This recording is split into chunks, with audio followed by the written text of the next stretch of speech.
Olá, sejam bem-vindos a mais um Ponto da Situação. Hoje vamos falar de um mercado em que Portugal dá as cartas e está cada vez mais a conquistar espaço no mundo inteiro. O mercado do vinho, que é um mercado também que tem tudo a ver com a experiência do cliente, que é uma tendência mundial em termos de marketing 4.0. E o vinho, como uma experiência do cliente, nada mais justo do que conversar aqui com o diretor-geral da Sograp no Brasil, que é a maior vinícola portuguesa, é a maior distribuidora de vinhos portugueses, o Carlos Santos Gomes, que está no Brasil desde 2016, tem 59 anos e é nascido em Lisboa. Olá, Carlos. Olá, Carlos. Esse mercado do vinho português está tendo um avanço muito interessante em termos mundiais, um pouco acompanhando também o fato de Portugal estar na moda em termos turísticos e em termos de negócios no mundo inteiro. Vocês vendem 75 milhões de garrafas por ano no mundo inteiro, em diversos países. Isso é um número expressivo, né? E estão aqui no Brasil também aproveitando o mercado brasileiro. Como é que está esse mercado mundial do vinho português e essa redescoberta do vinho português no mundo? Bom, o consumidor mundial está a começar a descobrir a qualidade dos vinhos portugueses. Com exceção do nosso carro-chefe, Mateus Rosé, que é o vinho português mais vendido no mundo, os vinhos portugueses eram vendidos sobretudo por preço. Nos últimos 20 anos, os produtores fizeram um enorme esforço de aumento de qualidade dos vinhos, trabalharam também na comercialização e no contacto com distintos mercados no mundo, e isso gradualmente tem permitido que os vinhos portugueses venham a afirmar, porque eles têm, enfim, uma qualidade intrínseca que necessita de ser provada, demonstrada, para que os consumidores o comecem a consumir com regularidade, não é? Agora, esses vinhos que a gente está falando, vamos dividir agora entre vinhos que chamam tranquilos, né, que são os vinhos de mesa, como o brasileiro chama, né, e os vinhos licorosos, que seria o vinho do Porto, e o vinho, como os vinhos verdes, onde se enquadram também o Mateus Rosé e como vinho rosé, e o vinho verde como um vinho não tranquilo, seria um vinho mais vivo, né? Como comparável ao espumante. No caso do mercado brasileiro, como é que se comporta o consumidor brasileiro? Como é que está essa tendência do consumidor brasileiro em relação aos vinhos portugueses? O consumidor brasileiro tem seguido a tendência mundial, isto é, existia e continua a existir uma parte do mercado e do consumo no Brasil que podemos chamar de étnico, isto é, daquele das pessoas de origem portuguesa que consomem, que já conheciam algumas marcas em Portugal e as consomem aqui, mas esse é cada vez uma menor parte do mercado ou do grupo de consumidores de vinhos portugueses. O restante mercado, os restantes consumidores brasileiros, têm vindo a descobrir o vinho português como outros consumidores no resto do mundo. O consumidor típico de vinho no Brasil ainda é um consumidor que está à descoberta dos vinhos, como boa parte dos consumidores no chamado Novo Mundo gosta ainda sobretudo de vinhos varietais, isto é, de vinhos de uma só uva, nomeadamente Cabernet Sauvignon no caso dos tintos e Chardonnay no caso dos brancos, de modo que o trabalho que tem de ser feito aqui é basicamente o mesmo trabalho que é feito nos outros mercados, sendo que o Brasil ainda, em termos de consumo per capita, ainda é um mercado bem pequeno e bem emergente. No consumo per capita no Brasil não chega a 2 litros por pessoa por ano, não é? É cerca de 1,8, 1,9 litros. O brasileiro bebe o vinho não como bebe a cerveja, até porque a cerveja tem muito a ver com o clima quente brasileiro. Mas há vinhos portugueses que se dão muito bem com esse clima. Eu estou falando nomeadamente do vinho verde, que é um vinho extremamente fresco e agradável para se tomar no calor, mas o brasileiro ainda não percebeu isso, ou vai percebendo isso lentamente, não é? Porque o primeiro grande obstáculo chama-se cerveja, não é? Porque o consumidor brasileiro consome muitíssima cerveja, é um hábito que está enraizado, Portanto, vai levar tempo e demonstração, digamos assim, para ele se começar a habituar a consumir de vez em quando, não em todas as ocasiões, mas de vez em quando, um vinho verde fresco ou um vinho rosé, que são particularmente adequados ao clima brasileiro. Não é? Mas já se nota uma evolução nesse consumo desse tipo de vinho? Não tanto no vinho branco, tem-se notado nos últimos anos um aumento considerável de consumo de rosé. O rosé é um fenômeno, né? O Mateus Rosé, até o formato da garrafa, ele é icônico, né? E é um vinho que vendeu Portugal durante muitas décadas, e Portugal era um país muito mais desconhecido e era o carro-chefe de Portugal durante muitos anos. Quantas garrafas de vinho Mateus Rosé se vende no mundo? Vendem cerca de 20 milhões de garrafas de Mateus Rosé no mundo, em cerca de 120 a 125 países, e isto é particularmente notável, na nossa opinião, porque é uma marca com 77 anos, foi provavelmente a primeira marca global de vinho, não só portuguesa, mas marca global de vinho. Enfim, é um produto que foi criado por um gênio do marketing e da gestão, fundador da empresa, e que se mantém perfeitamente atual hoje em dia. Exatamente. E aí o que eu pergunto é o seguinte: o vinho Mateus Rosé teve uma época, no Brasil sobretudo, que ele perdeu prestígio. E agora há um começo de retomada. O que aconteceu? Como é que se deu esse fenômeno? Bom, o Brasil foi o primeiro mercado de exportação do Mateus Rosé, em 1943. Portanto, há mais de 70 anos. A Sograp, como empresa, teve vários problemas com distribuidores no Brasil em, digamos, finais da década de 90, início da década de 2000, e disso se sentiram as várias marcas do grupo. Há 6 anos foi criada a Sograp Brasil, portanto uma distribuidora que pertence à matriz do grupo, precisamente com o objetivo de retomar o crescimento e a presença das marcas no mercado brasileiro, e como você disse, isso tem acontecido de forma significativa nos últimos anos. O vinho brasileiro tem também vindo a crescer aqui no Brasil, ainda por cima, mas ainda é um vinho caro, não é? Como é que você analisa, agora não com a visão do distribuidor, mas com a visão do produtor, já que Portugal também produz e vocês em outros lugares do mundo também produzem, inclusive aqui na vizinha Argentina produzem vinho também. Como é que vocês veem o mercado produtor brasileiro nesse cenário vinícola mundial? Bom, o vinho brasileiro ainda representa 2/3 do vinho consumido no Brasil, não é? O mercado brasileiro é de cerca de, enfim, traduzindo em garrafas, é de cerca de 450 milhões de garrafas de 750 ml por ano. Desses, cerca de 300 milhões de garrafas é de vinho brasileiro e cerca de 150 milhões de garrafas de vinho importado. O Brasil é um país em que penaliza muito fiscalmente produtos e empresas, não é? O preço do vinho brasileiro sofre com isso. Eu diria que à partida, não conhecendo em detalhe a estrutura de custos dos produtores de vinho brasileiros, mas diria que à partida teria todas as condições para poder ser oferecido ao consumidor a um preço mais baixo. Eu creio que isso não acontece pela elevada carga fiscal que não diferencia positivamente dos produtores brasileiros também. De qualquer forma, o Brasil é já um grande produtor, não tem ainda, no caso dos vinhos, expressão internacional, já começa a ter alguma a nível de espumantes, por exemplo.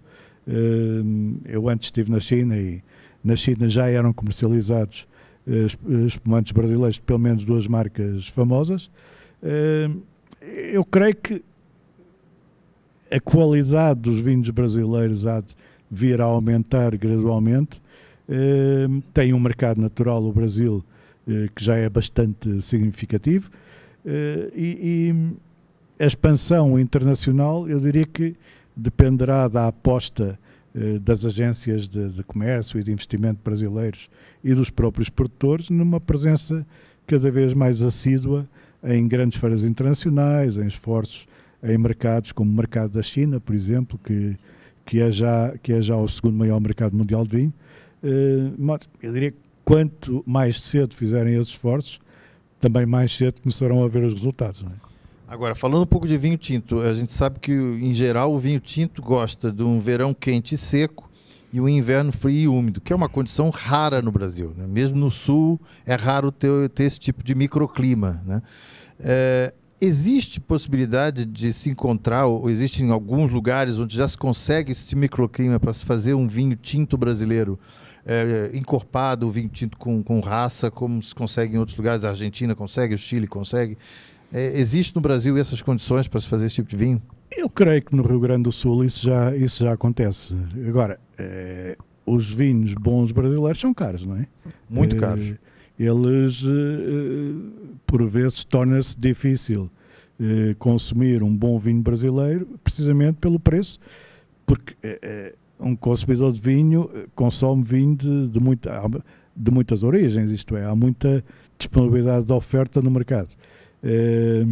E ele vai concorrer com vinhos portugueses, espanhóis, argentinos, chilenos, enfim, em termos de gosto, provavelmente mais até com argentinos e chilenos, que têm, creio eu, produtividades superiores às que existem no Brasil, beneficiam também de isenção de imposto de importação. Climáticas melhores também lá. Também, né? Eventualmente. E têm mais tradição, na generalidade dos casos, de produção de vinho, portanto, digamos que provavelmente vão umas décadas à frente. Agora, resta aos produtores brasileiros andarem rapidamente para reduzir esse gap e no fundo, ganharem maior notoriedade junto do consumidor brasileiro. Agora, a questão fiscal também é muito importante, na minha opinião. Eles teriam que tentar disponibilizar as marcas a um preço um pouco menor, não é? Não só a carga fiscal é ruim para cima do produtor brasileiro, mas também o imposto no Brasil para o vinho importado também é um pouco injusto, não é? Porque... Sim, os preços, porque os produtos o vinho é vendido no Brasil é um pouco absurdo, não é?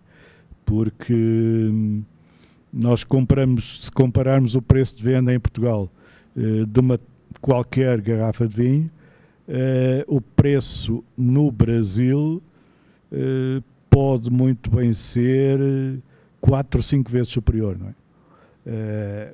E sobretudo numa época de alguma crise económica e crescimento muito baixo, câmbio alto e elevada taxa de desemprego que ainda se verifica no Brasil, faz com que as pessoas não tenham possibilidade de consumir, por muito que quisessem, de consumir vinhos de 80, 90, 100 reais. Nota-se, aliás, no mercado, enfim, que o giro existe em marcas minimamente conhecidas a um preço até 39 reais e que acima desse patamar psicológico o giro diminui drasticamente. Muito bem, a gente vai continuar conversando sobre o mercado brasileiro e o mercado português de vinhos depois do intervalo.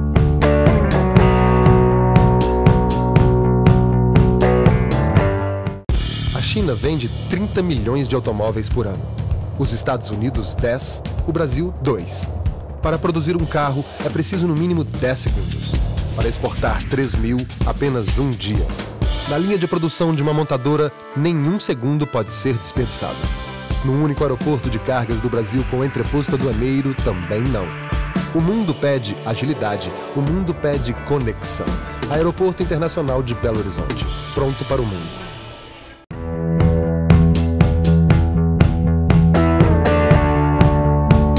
Estamos de volta para falar de vinho, que é um assunto que todo mundo gosta. Alguns de falar e outros gostam mais de provar os vinhos e beber os vinhos. Carlos, nos países para onde a Sograp exporta, o Brasil ainda é para ir um montante muito pequeno, né, comparado com os Estados Unidos, China. Por que o Brasil ainda não deu o salto para importar mais vinhos portugueses? Bom, no caso particular da Sograp, como disse anteriormente, nós tivemos problemas de distribuição no mercado. Portanto, é culpa nossa, digamos assim.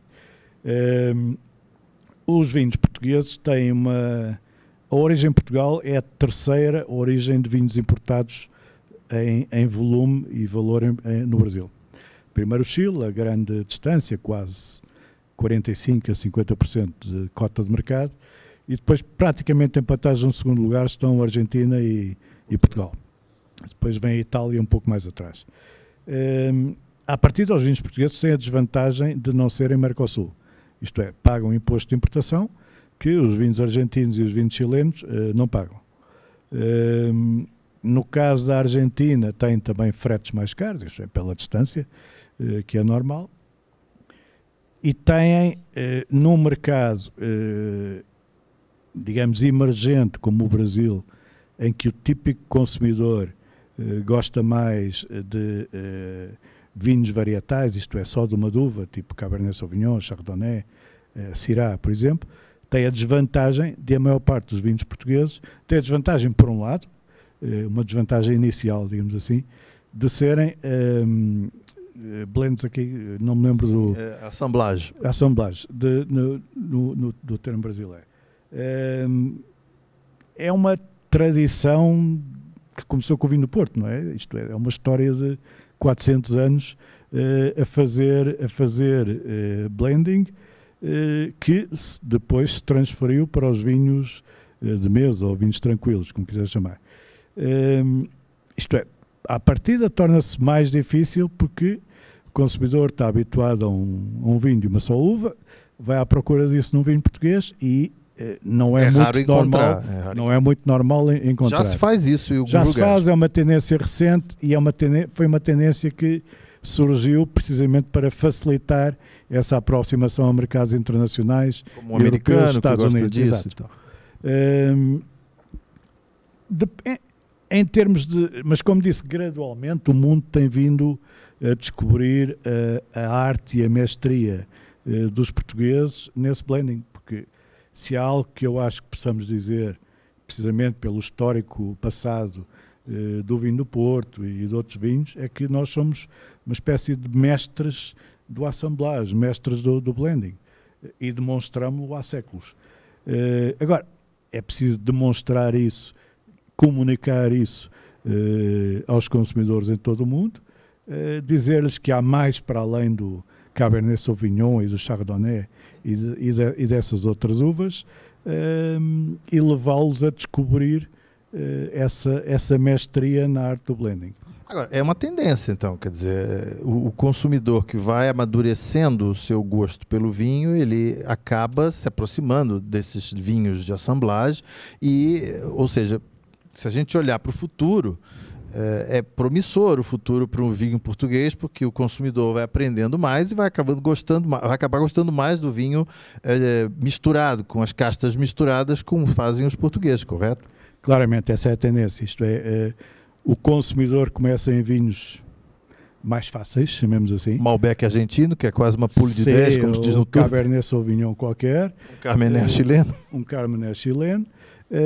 Vinhos com muita fruta, com essa presença na boca, mas gradualmente ele começa a gostar de vinhos mais complexos, que lhe digam algo mais do que aquela mera, sem desprimor, explosão de fruta. E os vinhos portugueses têm isso, são vinhos mais complexos, são vinhos que permitem descobrir aromas, sabores, sensações que vão muito para além dessa explosão de fruta. Agora, isso ganha-se com o tempo, não é? Com o tempo como consumidor, com a idade. Há produtos que, pura e simplesmente, só começamos normalmente a consumir mais tarde na vida. Conhaque, por exemplo, é difícil encontrar um consumidor de conhaque com menos de 40 anos, ou algo assim, não é? Sim, no Brasil, então, nem se fala. E por isso é algo que se vai descobrindo com a idade e é algo que se vai descobrindo à medida que se vai provando cada vez mais vinhos e ganhando essa expertise e essa vontade de descobrir algo mais complexo. Portanto, sim, isso torna, teoricamente, o futuro dos vinhos portugueses no mundo, incluindo o Brasil, naturalmente, mais promissor. Agora, vamos falar aqui de uns fenômenos engraçados, que são coisas que ninguém consegue explicar, mas que são coisas que acontecem. Estou falando de algumas marcas de vinho português que aqui no Brasil, especificamente, tem uma uma performance incrível. Estou falando, por exemplo, do Periquita, que é um vinho que já foi mais famoso em Portugal e hoje não é tanto, mas que aqui no Brasil é um vinho muito conhecido. O Quinta da Bacalhoa, que teve um momento que explodiu aqui no Brasil e que muitos portugueses até não entendiam o que está acontecendo, por que vocês são loucos por esse vinho e tal.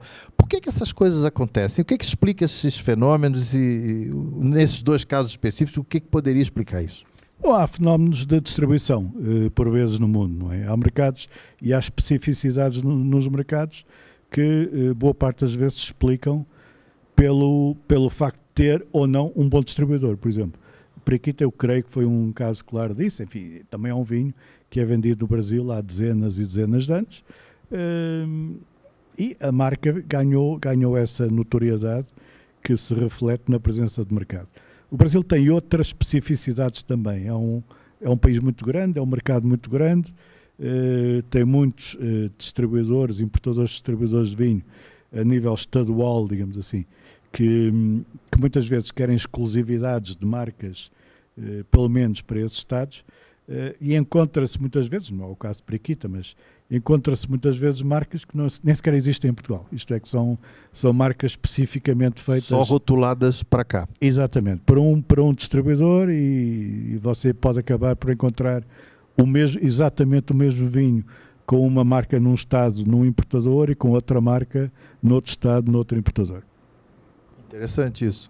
Agora, olhando... É típico dos mercados emergentes. Eu, nesse aspecto, eu antes estive na China e vejo o Brasil com muitas semelhanças em termos de mercado e de route to market, com muitas semelhanças. São ambos países grandes, são ambos países com logística difícil e cara, com uma divisão administrativa semelhante, lá são províncias, aqui são estados, e com uma aproximação ao mercado por parte dos agentes importadores e distribuidores também semelhante, no sentido de quererem ter marcas exclusivas, que só eles tenham, o que lhes permite também brincar um pouco com o preço por vezes, não é? E o Brasil é um mercado tão complexo, porque existem situações que são incríveis. Por exemplo, no Nordeste, há um consumo no Nordeste, que é o lugar onde mais se consome uísque no Brasil, que é algo assim impressionante, um calor tremendo, e o pessoal é onde mais se bebe uísque no Brasil. Foi algo que me fez muita confusão no início da minha estada aqui no Brasil. Diziam-me exatamente isso, que o consumo de uísque no Nordeste é brutal, e diziam-me também que as pessoas muitas vezes bebem uísque ao almoço, a acompanhar a refeição. Foi preciso ir lá para verificar isso mesmo, isto é, que há pessoas que consomem o whisky como à refeição, em vez de vinho, ou de cerveja, ou de água. Explicaram-me também a razão porque o consumo do whisky é tão elevado, até face ao vinho ou à cerveja, que foi 4 amigos podem se juntar, compram uma garrafa de whisky que custa R$80 lá, ou algo assim do género, e, enfim, bebendo vários whiskies durante a noite, eles acabam por se divertir e tomar várias bebidas, gastando R$80 ou algo assim. Isto é, como o consumo não pode ser de garrafas por pessoa, acaba por ser uma alternativa relativamente económica para as pessoas passarem uma noite tomando umas bebidas, não é? Agora, é brutal, de facto, o consumo do whisky. Incrível, e que distorce completamente o mercado, não é? E quanto mais vamos para o sul, mais se aproxima do gosto tradicional do europeu em termos de bebida, quer dizer, mais vinhos e tal, sobretudo no sul do país, não é? Aliás, em termos de consumo per capita, como lhe disse, o consumo per capita no Brasil anda cerca de 1,8 a 1,9 litros por pessoa a ano, mas ele é bem maior no Rio Grande do Sul e no Rio de Janeiro. Aí é mais de 4 litros por pessoa, depois segue-se São Paulo, Paraná, e depois o consumo per capita de vinho, de facto, nos estados do Nordeste baixa muito substancialmente, tipo 0,5, 0,6 litros por pessoa por ano. Ou seja, há uma oportunidade de negócio para Portugal fantástica, pelo que eu estou entendendo, até porque, como a gente está falando, sobretudo de uma bebida de vinho português tranquilo, né, que é o grosso do consumo, não é? Uhum. Se nós colocarmos nessa equação o Mateus Rosé, que tem uma performance espetacular no resto do mundo e no Brasil nem tanto, se o Mateus Rosé entra nessa conta do mesmo jeito que entrar lá fora, aí o jogo da importação do vinho português muda completamente, né? Pode ser até passar o Chile, né? Não, o Chile não acredito, porque a diferença é muito substancial. O Chile produz, há muitas produtoras chilenas que produzem a custo extremamente baixo, nomeadamente com produtividades por hectare muito superiores às que se conseguem em Portugal, até pela geografia, pelo tipo de viticultura praticado. Condições fiscais no Chile, que também são bem diferentes. Também. Tem também uma agência de apoio e de incentivo à exportação extremamente agressiva e que trabalha muito bem.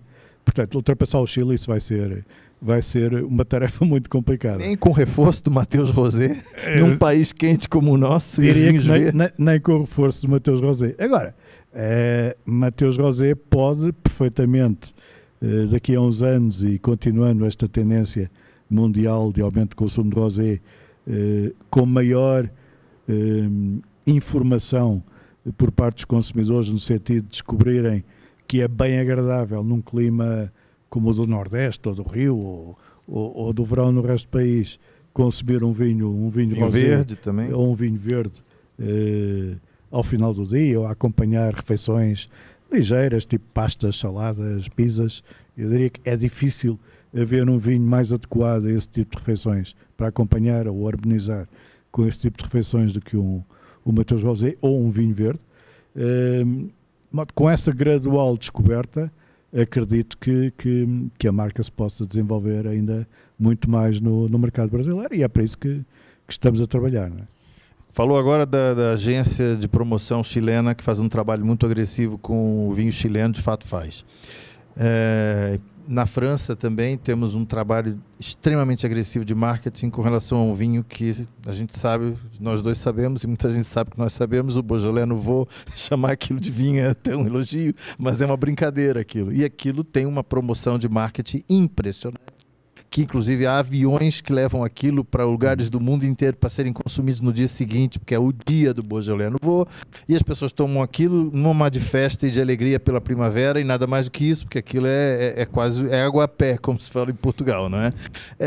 Por que Portugal ainda não fez um trabalho agressivo com o vinho português, dada a qualidade do material, que muitas vezes em relação custo-benefício do vinho português é maior do que na média de um francês, por exemplo? Bom, os franceses levam séculos de avanço sobre os restantes países, não é? Eles começaram muito mais cedo a trabalhar as marcas de vinho francesas no mundo do que todos os outros países, e por isso são a origem, o país com maior afirmação a nível mundial, até em termos de valor, não é? Eu creio que a dificuldade na promoção dos vinhos portugueses até hoje, ou até há tempos recentes, a maior dificuldade tem sido a proposta de uma, aquilo que em inglês se diz Unique Selling Proposition, a proposta de um valor único a oferecer aos consumidores. Nós andámos muitos anos a falar em regiões demarcadas portuguesas. Isso diz muito pouco ou nada para consumidores de mercados, por um lado estrangeiros, e do outro lado mercados onde o consumidor não está ultra informado. Depois andámos a falar na diversidade de uvas, nas mais de 250 variedades de uvas que temos em Portugal. No Brasil até fica mais fácil falar nisso, porque a um brasileiro é fácil dizer Touriga Nacional, ou Tinta Roriz, ou algo assim. Agora, cachorrinho. Se experimentarmos fazer isso com um inglês, um americano, ou um chinês, ainda pior, as coisas ficam bem mais difíceis, não é? Também não parece que seja esse o caminho. Isto é, podemos afirmar, sim, como temos muitas espécies diferentes de uvas, somos mestres no blending. A meu ver, aquilo que há a fazer é precisamente ir por aquilo que nos torna, enfim, não únicos, mas os italianos também fazem, os espanhóis também fazem, os próprios franceses, não únicos, mas especialistas. Isto é, os nossos vinhos são diferentes, são assim porque temos muitas espécies diferentes de uvas, E é isso que os torna mais diferentes, mais complexos. Não somos melhores nem piores, somos diferentes. Portanto, experimente-nos. E eu creio que o caminho de promoção dos vinhos portugueses tem que ir por aí e tem, de alguma forma, ido nos últimos anos. De qualquer maneira, aqui no Brasil, pelo menos se conhece bem, mas em termos de regiões demarcadas, o Chile, as pessoas conhecem razoavelmente o Vale de Maipo, Mendoza é famoso na Argentina, a Califórnia, o Napa Valley. Portugal também pode fazer um pouco de promoção em cima dos vinhos do Alentejo, que, aliás, no Brasil são vinhos que têm prestígio. O brasileiro reconhece o Alentejo como uma região boa, o Douro, claro, o Dão, Bairrada menos, mas é possível fazer esse tipo de promoção do vinho português por região demarcada, não é? Embora os chilenos, por exemplo, e os argentinos refiram as regiões onde os vinhos são produzidos para, de alguma forma, diferenciarem entre eles marcas. Agora, não fazem disso a principal informação ou o principal fator distintivo dos vinhos. Não fazem. A promoção pelas regiões demarcadas já existe. Se calhar é um dos problemas que, a meu ver, existem em Portugal, porque fazendo esse tipo de promoção dispersam-se esforços, não é? Seria talvez mais importante termos o equivalente a uma Pro-Chile, que temos, chama-se Vini Portugal, mas que depois tem que repartir recursos com as diferentes regiões demarcadas. Isso não é possível fazer em Portugal? Não tem sido possível, isto é, os esforços continuam a ser dispersos, por um lado, pela Vini Portugal. Não, há muitas ações promocionais, inclusivamente existirá uma agora em São Paulo e no Rio, muito proximamente, que é Vinhos de Portugal em São Paulo e Vinhos de Portugal no Rio, que é promovido pela Vini Portugal, não pelas regiões demarcadas, mas há muitas outras ações em que estão regiões demarcadas a fazer a sua promoção. Não creio que seja a forma ideal de o fazer. Creio que a forma ideal seria uma entidade a canalizar todos os recursos, provavelmente teria que ter também mais recursos do que os que tem atualmente, para trabalhar a sério, pelo menos os mercados de maior potencial para os vinhos portugueses, onde está claramente o Brasil também, não é? Por que isso não consegue ser feito? O que emperra isso? Já que, por exemplo, estou falando com um representante de uma maior vinícola portuguesa, de longe. Bastava juntar para ir o terceiro, segundo e o quarto lugares para tentar fazer uma coisa dessa. Mas nós não temos influência, apesar disso, não temos influência sobre essas entidades institucionais e estatais, digamos assim. Temos influência enquanto contribuintes. Isto é, por cada garrafa que vendemos, contribuímos com os selos lá para os fundos dessas entidades. A questão muitas vezes é que há interesses regionais, e vocês conhecem isso bem no Brasil, e há esse tipo de interesses que se sobrepõem a um interesse mais nacional. E enquanto não houver alguém capaz de canalizar esses esforços e os juntar, e assim criando sinergias, fica difícil.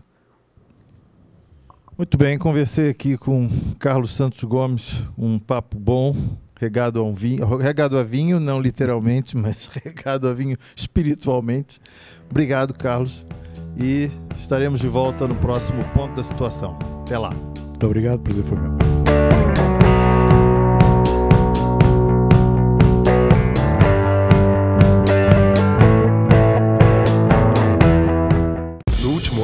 Mais de 1 bilhão de pessoas viajaram pelo mundo. Cada brasileiro viajou cerca de 336 horas. Hong Kong recebeu mais de 22 milhões de turistas. Essa é a capacidade anual do aeroporto com maior número de destinos para o Sudeste e Nordeste do Brasil. E com voos diretos para a Europa, América do Norte, do Sul e Central. O mundo pede mobilidade. O mundo pede conexão. Aeroporto Internacional de Belo Horizonte. Pronto para o mundo.